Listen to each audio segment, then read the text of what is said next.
This episode of the Nerf Herder Council is brought to you by Audible. Visit audibletrial.com/NHC for your 30-day trial and a free audiobook download. Warning: the following podcast contains irreverent humor, exceptionally nerdy opinions, potential cursing, and plenty of love for the prequels. If any of the preceding offends you, please turn off this podcast immediately, and may the Force be with you. Why, you stuck-up, half-witted, scruffy-looking nerf herder! You can't use that word! Only we can use that word! An adventure as vast as the universe.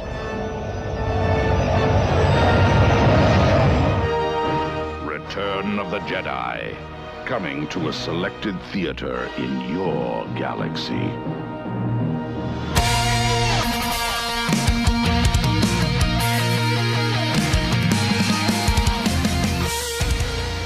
You're tuned in to the Nerf Herder Council, your source for Star Wars opinion, conversation, and debate.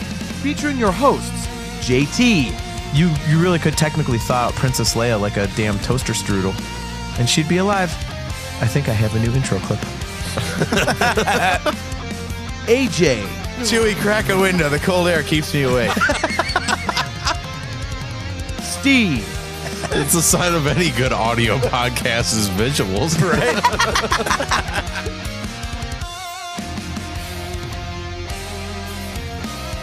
On this episode of the Nerf Herder Council, we take a trip down memory lane and talk about some of our earliest experiences with Star Wars and talk way too long, so welcome to part one of a two-part episode. This is the Nerf Herder Council.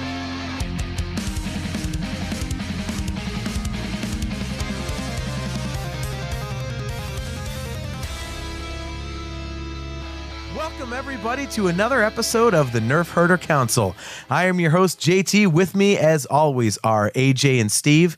And thanks, everybody, for accepting the shorter format. I have to say that every episode. And AJ, I believe you do have some new addresses for everyone to go to buy some amazing Nerf Herder Council t-shirts, of which one you are wearing right now. Yes, proof that they do actually exist. So you don't have to worry about that tpublic.com/whatever nonsense anymore. Just go to shop.nhcpodcast.com. Or if you really like typing things out, you can go to shop.nerfherdercouncil.com. You'll end up at the same place. And I have to say this, and I'm not just being a shill, but I walked in tonight and I saw your shirt. It really, really does look kick-ass. It's good stuff. Yeah, it doesn't honestly look like one of those generic, like fake, like Facebook printed type t-shirts. It's a very high quality shirt. Yeah. Yeah, I'm kind of impressed. Sorry, when I was like, yeah, it really does look good. I'm not talking about the design. I'm talking like the shirt showed up. I was like, oh, this is a nice t-shirt. Yeah, that's what I thought too. I mean, Steve, look at that. It's not like, some glaring gloss color. Like, it's on a charcoal shirt. It's the Last Jedi design that we have. We have three designs. One's based off the logo from Solo. One's based off of the Last Jedi logo, and the other one is our standard, blue logo that's on our social media pages. I'll have the one from Rebels up soon. You made one for Rebels? We don't like that show. It's just a blank t-shirt. Yeah. Where's the Rogue One design, man? You don't pay attention to our thumbnails, do you? I did a Rogue One. I did a Rebels one. But they're not on the page. No, I have not put them up in t-shirt designs yet, but they do exist as artwork. I just need to put them up on the site. Well, if I don't see them on the site, then I don't know. Well, you might have seen them in the thumbnails for the show for which I created them. Not really. The hats. You really never picked up on that? You never picked up on, like, whatever thing we were talking about that week. I always did our logo styled in that design. Well, I did pick that up, but I haven't. So yeah, we've talked Rebels, so I did a Rebels styled Nerf Herder Council logo. Okay, but that doesn't mean that I knew that you did that for the t-shirts. That's a different story. Well, fortunately, when I did these things, I was smart enough to save them out in a way that can actually just be exported to different formats. It wasn't like a one and done and never see it again kind of a thing. Right. Well, in either case, I'm not just being a shill. It looks really impressive. It's a very professional looking shirt. By the way, if there's anything that you guys as listeners want, on a t-shirt or a laptop case or a phone case or a coffee mug or a mouse pad, they still do mouse pads. Does anyone bother with those? I would buy one. Okay. I'm basically going to be one of those guys that buys everything with my own show's name on it. Really? I haven't Oh, seen yeah. any orders come through from you yet. Oh, it's going to. I haven't gotten paid yet this week. So, They've been up for 3. well, dude, I've been paying for things. I have a weekend vacation. Not T-shirts. Well, no, not yet. That's where you should have been, like 3 weeks, 3 T-shirts. Might have been easy to buy one at a time, wouldn't it have been? So, anyways, yeah, go to those addresses. They do look fantastic. I'm not just saying that. We can take a picture, and we actually should take a picture actually to post it on our social media pages, because I don't want people to think I'm just going, oh, it's our shirt, so it looks great. Like it's cool, so we should put it up on the page so that people can see what it looks like in real life. All right, you guys run the show. I'm going to be over here in the corner doing push-ups. You're already in the best shape of both of us by 3. Yeah, but I need to get my pump Or on. the 3 of us by far. Gee, what am I doing? I need to be all swole for the photo. Let's just wait till John gets his shirts. He's got the best rack out of the bunch of us to be the Instagram model. So Down 22 pounds and still can't get away from the fat jokes. I'll have to work on one with a nice deep V-neck so we get the cleavage shot. Oh, I do not have cleavage. And thank God I've been told I do not have man boobs either, which is a blessing at 221 pounds. So Yes, you are lucky with that. Yeah, so that's good. So this week, what we wanted to do was something that I think we kind of teased at the end of last week's episode, when AJ, you and I were, doing the whole conversation between Rogue One and Solo and all that stuff. And we kind of started thinking about the way, it's going to sound like reminiscent, but the way things used to be. And we stopped, obviously, because we had to end the episode, but we kind of started talking off the air about, when we went to see Star Wars as a kid, and going to see the prequels in the early 2000s and 1999 and all that kind of stuff. Back in my day, there was no green screens. Exactly. See, and you're from a different era, Steve. Like, you're a few years younger than we are, so you have a different, outlook on the first time you saw Star Wars. And it's just, AJ and I were talking about how much different the Star Wars experience is now as opposed to when we were younger. And so we thought we'd just kind of go down memory lane and have a discussion about stuff we remember about seeing Star Wars and what it was like and what it felt like. And, without social media and, all this crazy internet crap. So This week on the Nerf Herder Council, a very special episode of Member Berries. right. Well, Do you remember the Millennium Falcon? I remember. well, I'm going to pull back the fourth wall and say that, you a-holes didn't think of a topic for tonight, and I had this last week, so you're stuck with what I got. No. I got ideas in the hopper. They just keep getting shot down Well, because other people can't hold up their end of the conversation. that's true. You want to talk about the books, Just which we will get to, just not till I've gotten through more of Thrawn Alliances. we're going fourth wall. I'll just say that I don't come up with show topics. Well, there you go. See, at least Steve's honest. There you go. I'll give my 5-second solo book review. Okay. It was good, All right. and that was bonus time. Sweet. Yeah, put that at the end after the credits. Just cut that, Steve. How was the book, Ollie? It was good. I have gotten through more of Thrawn Alliances. So Yeah. I think about 2-3 hours further into it. I like how they're going back and forth between what happened in the past to what's happening currently, and so that's kind of cool. I'm having a really hard time with the voicing of Anakin. Oh God, yes. It's like I hate to use this phrase, but it's like a surfer guy. He sounds a little slow. Yeah. Yeah, R2. Why are we doing that? So Anakin is Spicoli. It really is. Honestly, Steve, honest to God, that is the honest to God's truth. He does kind of sound like that. The super head scratcher is the guy knows all the different versions of Anakin already. So why is he making up this new voice that doesn't sound like any of the portrayals we've seen so far? We could have asked that question, which was one of the questions that I had on our list to ask, if we weren't turned down by Disney and Lucasfilm to get the interview with the reader of the book. That's actually true. We do have our first official entry in our wall of shame. We do.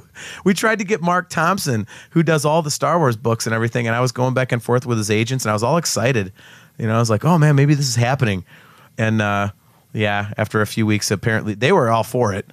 And then they have to send it to Disney and Lucasfilm and all that kind of stuff for approval. And Was 3 it like weeks sample later, questions and stuff too, so they could find out what you wanted to ask them? yeah, and it wasn't even sample questions. It was actually stuff I wanted to ask him. And one of them was, do you get to have creative freedom over what sort of voice you use for each character? Or do they tell you, hey, try and do this, try and do that, try and do this? And what did he say? I don't know. You know what he said? He said this. Sorry, but we can't accept the interview. That's all I got. So, But yeah, we tried to get Mark Thompson. You were rocked back in your seat when you read the email. Speaking of that, we got to print the email and frame it and find somewhere to hang it up down here so we can actually really have do. a wall I was of serious shame. about that. We really do. I am too. I'm going to start hitting up like everybody. Like I think I'm going to start at the top and work my way down and see how far we have Let's to go. ask to interview. Can we ask for an interview of Gary Fisher? Let's ask to interview the dog and see what happens.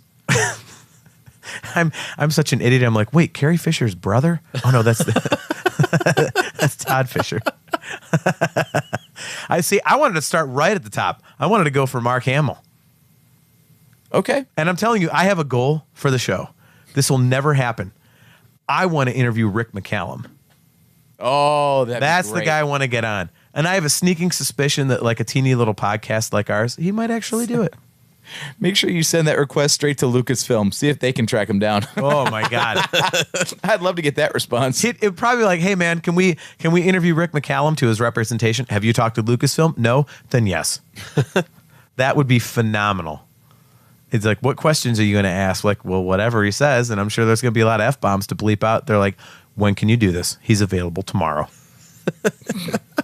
I thought their response would be, if you can find him. He's probably just waiting for something like this, thinking people aren't going to hear it.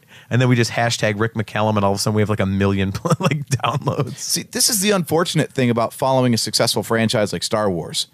Because you know how easy it is to get access to Star Trek people? Is it really? You make a fan film and you'll get like the actual guy who played like a Vulcan on Voyager. Like Tuvok, that was the guy's name. Tim Russ. Okay. Like he's actually done fan films. Like the actors and even the writers will like do fan projects just because they're like, yeah, whatever. It's all good. Who cares? No kidding. See, now you got them thinking about switching formats here. Well, we did hit up Ray Park's management. That didn't even get a response. We hit up Kenner, someone in Kenner management or something, to get Mark Boudreau to talk about Black Series, or him back in the day doing the original Millennium Falcon toy, and that didn't get a response. So I've already determined that since we were at Celebration last time when we were at the bar and talking with Mark Boudreau, and I was there for like an hour. I was like, hey, can we get an interview? He goes, oh, whoa. I pulled out my phone to record. I was like, no, can't do that. So next time I'm at the bar, drunk at Celebration, I'm just whipping out my phone when they're not looking, and I'm going to pull up the recording app, and we are going to have an interview. I'm all for jokes. I don't really like getting sued, though. I don't think we're going to get sued. Well, someone has to hear it before they know it's... Exactly. We're not big enough to get the interview. We're not big enough for these assholes to listen to us. So there you go. I still think we're making progress. We went from getting no response to getting rejections. Yeah. Just a first response, much less a rejection letter. Right. So we're good. The fact that someone hell, Mark Thompson himself responded to us. And he said, I'd love to do it. I'd love to do it. So, at least that was good. And I know that's a very professional response, and he has to go through all the right channels. But to me, I was like, success. And I thought that was very cool of him. That's a big name. If you listen to Star Wars audiobooks, everybody knows who he is.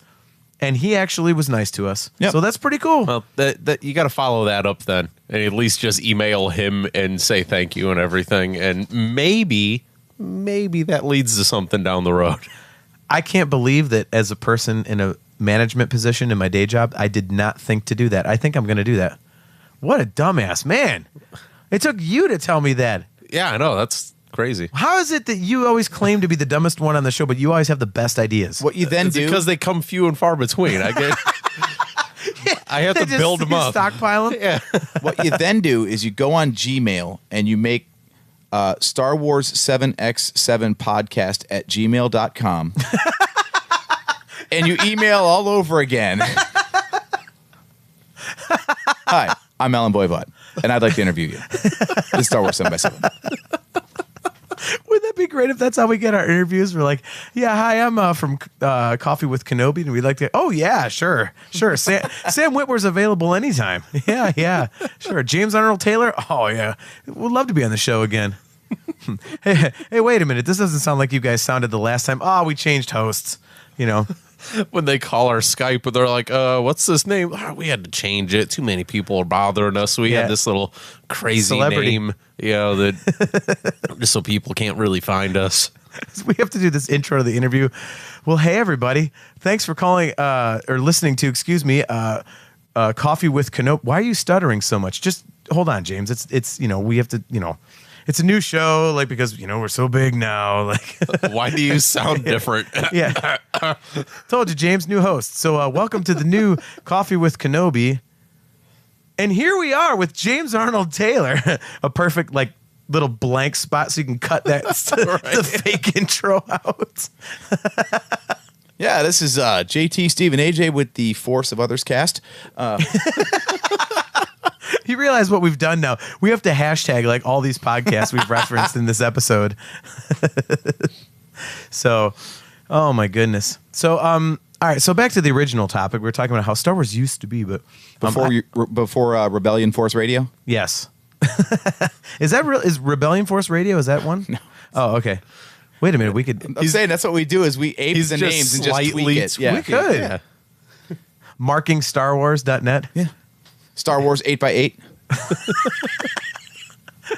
Now, they do have lattes with Leia. That's an actual thing, so we can't really do that. Mm-hmm. Frappuccinos with Kenobi. No. It'd be mochas with Malik. There you go. How about that for on the spot thinking? Nice alliteration. Yeah. That was current. Golf clap. So, anyways, yeah, we were talking about how it used to be to watch Star Wars, and it's kind of funny because I actually saw a few tweets, like a big, actually not a few, but quite a few of them today on a tweet thread. People talking about, I hadn't seen Solo because, it's one of those things they actually admitted. Well, I didn't, like The Last Jedi, so I didn't want to see Solo, but it came out on digital. Watched it with my friend, and I loved it. And they started talking about how, it's something we touched on last week, AJ, that Solo and Rogue One really feel like original trilogy, old school Star Wars. And, off air last week, we started talking about how that felt when it was, something new and something fresh, and we didn't know what was coming at all. And now, of course, we have trailers and we've got, set photo leaks and all kinds of different things leading up to the movie to where you don't know the plot, but you basically know exactly what it looks like. You can make some guesses. Whereas back in the day, you didn't have that. And back in the day, it was 3 years between film releases. So you had this monstrous buildup. And even you, Steve, because you're more of like a prequel kid, because, how old are you again? Because I'm 42, 30. AJ's 39, and you're 35. I'm not that far off. Okay. So you're 7 years. I just got into Star Wars late. That's all. Right. So, you were born in 83. Yep. The year Jedi came out. So you were 16 years old for, The Phantom Menace. And, for you had the same experience that we did where it was 3 years between movies and there was nothing in there. There was literally nothing. It was just, okay, here's a Star Wars movie. And then for 3 years you're going, whoa, what happens next? Like, you're freaking out about it. I still remember the biggest thing in Star Wars back in the day was that they all got released on VHS at the same time. Yeah. Oh yeah, that was huge. Because like, oh my God, I can watch Star Wars at home. Yeah. We had the same thing. We're like, wait, we could do this, and of course our parents wouldn't buy it for us. Yeah, we were little kids and we couldn't get it. So, like, what the hell is this? It's Star Wars, but thankfully, then the THX came out. We did get the THX. Yes, we did. How many versions of that are there on VHS? But I know there's the gold version, that gold box set. There's the one that's like the purple, blue, and red or whatever. I think like there's each one's a 3 color. That came together in the big giant box there. Yeah, I mean, it was just so much different. I mean, the buildup was just incredible, and it's always fascinating to me because the people that, the newer Star Wars fans now, they get really worked up. Like right now, people are, I've seen people saying online like, oh my God, I can't believe it's 15 months till our next Star Wars movie. They're freaking out. And I keep thinking, man, imagine what it was like when you had 36 months and you didn't have a cartoon here and a comic book there and a website there. Like it was just, you got 36 months of nothing. Websites and Reddit pages and things like that you can go on and fill that void during the entire 15 months. Yeah. I mean, it was unbelievable. I remember as a little kid, like, those of you who haven't listened all the way back to the beginning, I saw Star Wars for the first time in 1980. I was 4 years old. They put out A New Hope in the theater a month before Empire came out in May of 1980. So I saw them both in 1980. That was my first Star Wars experience. And so it was kind of weird for me because I saw Star Wars, at that time it was just called Star Wars. And then a month later I get to see, Empire Strikes Back. You did it right. Yeah, I know, right? Yeah. I have the best Star Wars experience of anybody listening to this. I can't wait to see the next one. Well, I got good news for you. Yeah. I was like, oh, man, these come out all the time. So as a 4-year-old kid, I'm like, all right, I'm ready for the next one. It's obviously not over, and then all of a sudden it's like, no, it's coming out and it's not coming out for a while. And I was like, what? You're going to be twice as old when you see the next one. Yeah. I couldn't believe it. I was like, no, like your little 4-year-old mind can't wrap your head around. Wait, it's been only like a few weeks. Now I got to wait till, I'm actually in school. Yeah. Like, what is that? I know you haven't even had kindergarten yet, kid, but you're going to be in 2nd grade when the next one comes out. Yeah. And I mean, Steve, here's your first life lesson: disappointment. I think that was your first life lesson if you go by the prequel haters, because your first theater experience would have been, did you see the original trilogy when they re-released it in 97 with the special editions, or was your first theater experience Phantom Menace, Steve? Phantom. Was it? Yeah. What did you think of it when it first came out? Star Wars experience was the VHSs of the original trilogy, and then I finally got to watch the theatrical stuff with Phantom. So what did you think about Phantom Menace when it came out? Immediate reaction as a 16-year-old kid? I don't remember. I do remember being confused kind of by it, but that was the whole mini Anakin thing. And right. I did want to see the next one. It really made me go, okay, I need to figure the rest of this out because I know that's Darth Vader, and how the hell this kid goes to that is kind of crazy because he was a little annoying brat the entire time. So, yes, I was wondering about your experience, but I didn't hate it though. Like there was no overwhelming hate at 16 years old that I was just like, I was ready for the next one because I'm like, okay, that was kind of meh, but like I need to know the rest of it now because I can't process this right now. Right. So like the pod race, like you're not a big fan of the pod race, but like the mall fight and the awesome parts of the movie, the action pieces. I did like Maul. I guess I was always attracted to the bad guys. I guess. I was mad about that though. I do remember him getting cut in half at the end going, really? Oh, I couldn't believe that. I was like, oh my God, he's been all over the marketing. He's like the best thing in the movie. And you killed him? Like, what the hell? Yeah, I just remember sitting there going, really? I'm like, that's it with this guy? That's all you're doing with this? And me, I was like, they're going to do something about this. And I was always shocked in 2 and 3 that he never reappeared because having seen, the original trilogy, like you're never sure what's coming, I guess, and that was my perspective as a 4-year-old and a 7-year-old kid. Was I don't know what's coming. And so when I saw, in 99 as a 23-year-old, when I saw Phantom Menace, I was like, ooh, I don't know what's coming. But then he never came back in 2002 and 2005. I was like, well, what the hell, dude? He was awesome. Right? Like, can you imagine if George Lucas had decided to actually kill Vader in A New Hope? If he actually got blown up instead of flew off into space in the trench run? How anticlimactic would that have been? Like, you get this awesome looking dude, and then he's just like, pew, he's gone. Like, what the? What?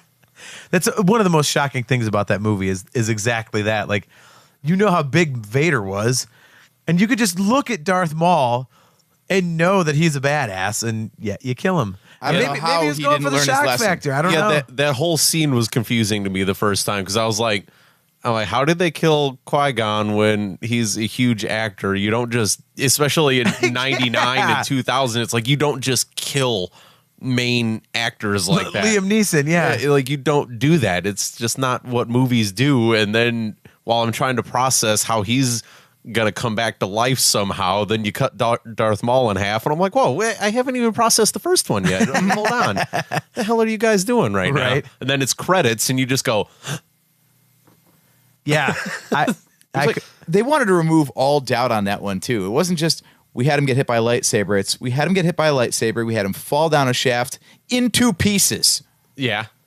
You can't just stop at 1 or 2. No, let's have him 2 halves of him go down. Oh, and his head like spikes off the side a couple of times on his way down too. Yeah, but obviously the horns hit and not his actual skull. So the Zabrak horns kind of like, braced the... Oh, no, he clearly got brain damage. That's why he started to lose his mind when he got the spider legs and everything. Well played. Well played. No, I asked you, Steve, because your first theatrical experience with Star Wars, you had to wait 3 years for a new movie. AJ's first theatrical experience with Star Wars, he had to wait 16 years for a movie. For a new one. Yeah. For a new one. But remember, I did go to the special editions. True. I still have no idea how I missed that. I was so busy with my band at the time. I remember walking through Valley View Theater and seeing the ads on the wall for coming for a few weeks only. I'm like, oh my God, I got to go see this. And I never did. I was always at band practice like 3 nights a week. I had shows. Yeah, because I remember like everyone I went with, and you would have been top of that list, and somehow it just didn't happen. Yeah, I never saw it. I to this day, I can't believe how damn stupid I was. But I remember being so stoked for those special editions, though, because of exactly what you said. Like, I'm 4 years old, Return of the Jedi comes out. I think I only saw it once. If I saw it more than that, I only remember the first time. I remember the first time. I know we saw it more than once because even as a little kid, I always wanted to go see it multiple times. So I know we saw the original trilogy multiple times. Okay. But then once that was gone, then I was like, I had the video cassettes and all these things to like keep, the fandom alive. But then I never had that experience of Star Wars in a theater. Right. And it seems so weird now because they do like, nostalgia re-releases and home systems are so good. Who cares about the theater and all that kind of stuff? But man, back then when all you had was a big TV at the time was like 30 inches, 32 inches tops. Yeah. And TV was 80 inches, but the screen was only like 36. Right. The giant oak cabinet on the swivel if you were like super high end. Yep. So to get to see Star Wars on a movie screen with the big sound and everything, and holy crap, it's got extra footage and digital effects. This is going to be the greatest thing ever. And it really was. Yeah. It really was. Man, you were saying you felt like an idiot because you knew it was in theaters with the special editions and you just didn't have time to do it. Honestly, until you brought it up when you're like, did you see the special? I forgot they were even in theaters again. like it just shows you how little I was probably going through movie theaters at the time that I was like, I didn't even remember they were in there again. Well, it's the things you remember. It's like, and it always seems to fall back on the theater. Like I know for me, like episode 4, I've told the story before, but I saw it 1.5 times. My mom and dad took me to see it in 1980, and my dad misread the movie times, and we walked in, and they were like, yeah, the movie's already started, and so you can go watch it, whatever. And we walked in the garbage compactor scene. So I watched the second half of Star Wars, and they said, well, yeah, you can go watch the next showing. That's fine. You paid for it. Mm-hmm. So, we go in and we watch the first half of Star Wars. The garbage compactor scene stands up, and I'll never forget my dad standing up to leave. I'm like, no. So I saw Star Wars 1.5 times. And then, Empire comes out, and I just, I remember just sitting there like, I don't remember much about that because I was just so absolutely enthralled with the first movie that my mind was blown by seeing more of Han Solo and the Millennium Falcon. And then Return of the Jedi, you were 4 years old. I was 7. So we had literally, my first experience was at 4 years old. Yours was at 4 years old, with the saga. Mm-hmm. And I can still remember exactly how the family was seated. It was dad on my right, you were on my left, and mom was on your left. So it was like me and you. And I can still tell you, we were like almost in the middle of the theater, just slightly to the right. And you and I just hitting each other's hands like we do now, like, oh, look at that. Like, oh, Jabba the Hutt, Rancor, like, and then the big space battle. I'm like, oh my God, like freaking out. And we're like going nuts with each other, like, because it was like the first time we'd really, really shared something. And it's like, I remember that so vividly. And that's why episode 3 is my favorite Star Wars movie. I don't think it's the best Star Wars movie, but it's my favorite Star Wars movie because that was the first one we saw opening night in the theater since 1983. So 22 years later, we were in the theater doing the same dumb crap we were doing as a 7 and a 4-year-old. So, that's why I have such an emotional connection to that movie because I remember those things and it was so vivid to me. So, see, flashing back to my experience with the special edition release, this is where I think Lucasfilm really dropped the ball on the 3D prequel releases because, yes, I had such a blast seeing those things on the big screen for the first time. And you know how many people missed the prequels because they weren't old enough? The same sort of time lapse sort of thing. And to dip a toe in the water with episode 1 to see if people cared, come on, you knew that was a bad idea. Of all the prequels, it's the one that gets crapped on the most. Well, not anymore. Now episode 2. But, I mean, the one that's not going to hook people the most is episode 1. That's the hardest one to get into. If they had just done the trilogy release like they did with the special editions, because the original plan was they did 1 and then they were going to release 2 and 3 almost back to back. It was 3D, a September-October release. Yeah. And we've seen them and they're awesome. Yeah, we've seen both of them. I mean, it's there. It's done. Just you know what? We've got a lag in Star Wars releases for the next 15 months. Why don't you put them out now? Just throw them out there. Be like, here you go. For 1 week only, or whatever, how they do those limited engagements or whatever. Just throw it out there. Who cares? I want it on a home video. I don't care how. I mean, I know they don't put those things out in stores anymore because believe me, I'm the one that pays for the 3D Blu-rays. Well, no one even sells the TVs anymore. Well, no, yeah, it's really hard to find them. Believe me, the television I want's like $7,500. But yeah, I would buy those in a heartbeat because we saw episode 2 in 3D and episode 3 in 3D, and they look amazing. Holy crap, do they look amazing. I will say, seeing Phantom Menace, the scroll looked absolutely amazing, and everything else was just kind of underwhelming. Yeah, they did such a bad job, didn't they? No offense, Lucasfilm, but that was they tried to make it the realistic 3D, but that's not why people go to see 3D. Yeah, right. They want to see it pop, They just did the depth 3D, so it looked like things were a little further away from you, but the scroll looked amazing. That's one of the reasons. That's one of the reasons I buy home 3D because it's way in your face. Well, to be fair, there's also another reason. It's that episode 1 was also filmed on film. It was the last one done with film and not filmed on digital. Digital stuff is way easier to separate and manipulate in post. Yeah. So they had a kind of a problem there, and that's why they didn't ever do the original trilogy like they were planning. It was because episode 1 bombed in the theater for their 3D release, and 2, it was going to be so much work to try to get those old movies to do a 3D effect on them. I can kind of see why they didn't bother. But that was the plan, though. I will say, though, like you were mentioning the feeling you get with episode 3 and that emotional attachment. That's why I still actually do have a little bit of that with episode 1 because, like you said, AJ, the people who couldn't see it, things like that. My daughter was -6 when episode 1 came out.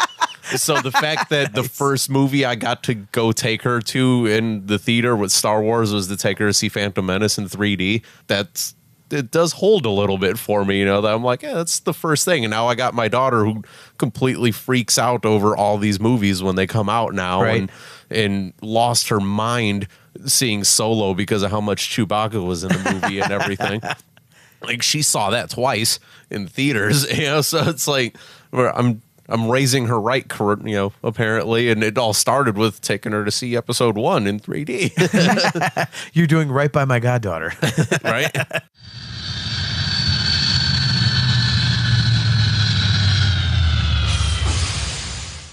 Well, thanks for tuning in to part 1 of our 2-part episode. Don't forget, we are brought to you by Audible. Go to audibletrial.com/NHC for your 30-day trial and a free audiobook download. Our theme music is brought to you by the Mighty Galactic Empire. They do have 2 records out on Rise Records, so go check those guys out. Thanks to them. You can find us on all fine podcast apps. We are in Spreaker, Stitcher, iTunes, Apple Podcasts, Google Podcasts, Spotify, Pocket Cast, CastBox, as I stuttered through another outro, guys, and most Android podcast apps. So don't forget, if you can leave a 5-star review, please do. It will help us out. We do have all of our episodes available on YouTube. The website is at nerfherdercouncil.com, so go there. Our Twitter page is at NHC Podcast. You can find us on Facebook. You can leave us a voicemail if you'd like to have your voice heard on the show. It's 440-987-WARS. Or you can email the show directly at feedback@nerfherdercouncil.com. And we do have a new shop available for our t-shirts. There are 3 designs. There's the Han Solo version, or the Solo a Star Wars story, excuse me. Solo a Star Wars story logo version. There's the Last Jedi logo version and the standard blue Nerf Herder Council logo version that you see on all of our social media pages. It's at shop. Let me see if I can get this right, AJ. Okay. Shop.nhc.com. No. Damn it. See, then you do Shop.nhcpodcast.com. There it is. Yeah. Shop.nhcpodcast.com or shop.nerfherdercouncil.com or tpublic, teepublic.com/user/NHC podcast. I messed that up too, didn't I? No, you got that one right. It's Okay. just, you're so proud and you're trying so hard to get Well, I just want to enunciate so people that are listening can actually like get this. So remember, crap he right. got the easy one wrong. Shop.nhcpodcast.com, folks. Yes, shop.nhcpodcast.com. That's the one to go to. So you can get one of our 3 amazing logos. And by the way, read the write-up on each logo. I just noticed that today. The write-ups that you did for them are really funny. Have you noticed those, Steve? No, I haven't. Oh, they're great. They're great. They're really funny. So especially the solo one, AJ. Mad props. So once again, thanks again for tuning in to another episode of the Nerf Herder Council. Till next time, which will be part 2. I am your host, JT at Dog Pound Jedi. He's AJ. At Drake Adams, 579. He's Steve. At JSteve1005. And we will catch you next time.